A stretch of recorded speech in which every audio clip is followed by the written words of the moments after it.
আসসালামু আলাইকুম, welcome to my channel. আজকে একটি নতুন পদ্ধতিতে, নতুন ওয়েতে, ভিন্ন স্বাদের একটি নতুন রেসিপি নিয়ে হাজির হয়েছি। তেলাপিয়া মাছের ঝালের রেসিপি। এটি পোলাও বা গরম গরম সাদা ভাতের সাথে খেতে অসাধারণ লাগে। একবার হলেও চেষ্টা করে দেখবেন। আশা করি সকলের কাছে এই রেসিপিটি অনেক ভালো লাগবে। চলুন তাহলে শুরু করা যাক। যার জন্য প্রথমে আমি একটি প্যানে 3 টেবিল চামচের মতো সরিষার তেল দিয়ে দিচ্ছি। তাতে আগে থেকে ম্যারিনেট করে রাখা হলুদ ও মরিচ দিয়ে ম্যারিনেট করে রাখা তেলাপিয়া মাছের পিসগুলো আমি ভেজে নিব। এখানে আমি শুধুমাত্র হলুদ ও মরিচ দিয়ে ম্যারিনেট করে রেখেছি, কোনো প্রকার লবণ ব্যবহার করিনি। তেলাপিয়া মাছগুলোকে 50% মতো লাল লাল করে আমি গোল্ডেন ব্রাউন কালার করে ভেজে নিচ্ছি।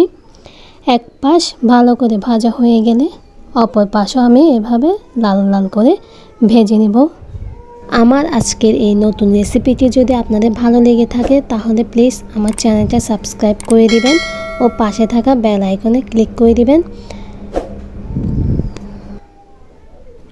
উভয় পাশ ভালোভাবে ভাজা হয়ে গেলে আমি মাছগুলোকে নামিয়ে নিব। এই রেসিপিটি সাধারণত বিয়েবাড়িতে যেভাবে রসা রসা করে তেলাপিয়া মাছ রান্না করা হয় ওইভাবেই আমি রান্না করতেছি, খুব অল্প উপকরণে ও সহজভাবে।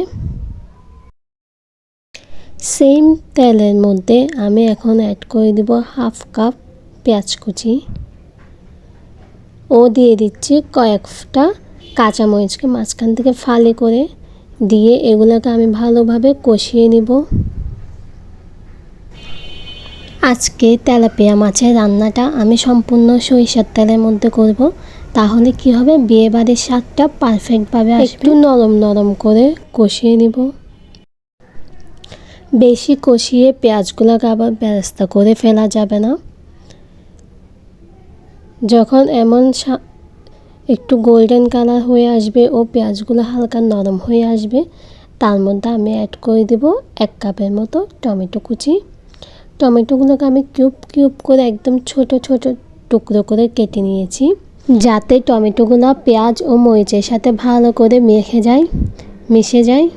এখন আমি এতে কিছু গুঁড়া মশলা অ্যাড করব। এখানে দিয়ে দিচ্ছি 1.5 টেবিল চামচের মতো লাল মরিচের গুঁড়া, তারপর দিয়ে দেব 1/2 চা চামচ হলুদ গুঁড়া। ঝালটা আপনারা আপনাদের পছন্দ অনুযায়ী দিবেন। আমি কালারটা সুন্দর আসার জন্য বেশি করে মরিচের গুঁড়া দিয়েছি। তারপর দিয়েছি সামান্য ভাজা জিরা গুঁড়া ও স্বাদ মতো লবণ দিয়ে সবগুলোকে আমি আবারও একসাথে কষিয়ে নিব। মশলাটাকে একটু বেশিক্ষণ সময় নিয়ে কষাতে হবে, যাতে মশলার কাঁচা ঘ্রাণটা চলে যায় ও একটা সুন্দর ফ্লেভার আসে। ভালোভাবে কষানো হয়ে গেলে আমি সামান্য পরিমাণ পানি অ্যাড করে এগুলোকে আরেকটু নেড়ে চেড়ে আর কিছুক্ষণ কষিয়ে নিব।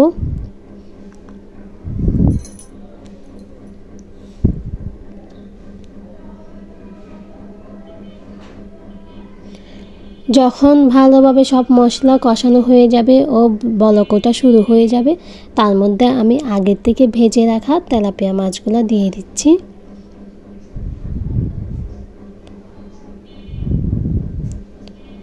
সুন্দর করে আমি সবগুলো তেলাপিয়া মাছ একটা একটা করে মশলার মধ্যে মিক্স করে দিব। তারপর কিছুক্ষণ অপেক্ষা করলে, বেশিতে 5 থেকে 7 মিনিট অপেক্ষা করলে তেলাপিয়া মাছগুলো রান্না করা হয়ে যাবে। মাছগুলোকে আমি একটু উল্টিয়ে রান্না করে নিয়েছি, যাতে উভয় পাশে মশলাটা ভালোভাবে লাগতে পারে। রান্না করা হয়ে গেলে উপর থেকে আমি কিছুটা ধনিয়া পাতা কুচি ছিটিয়ে দিয়ে নামিয়ে নিব। আজকের জন্য এখানেই বিদায় নিচ্ছি। ধন্যবাদ সবাইকে।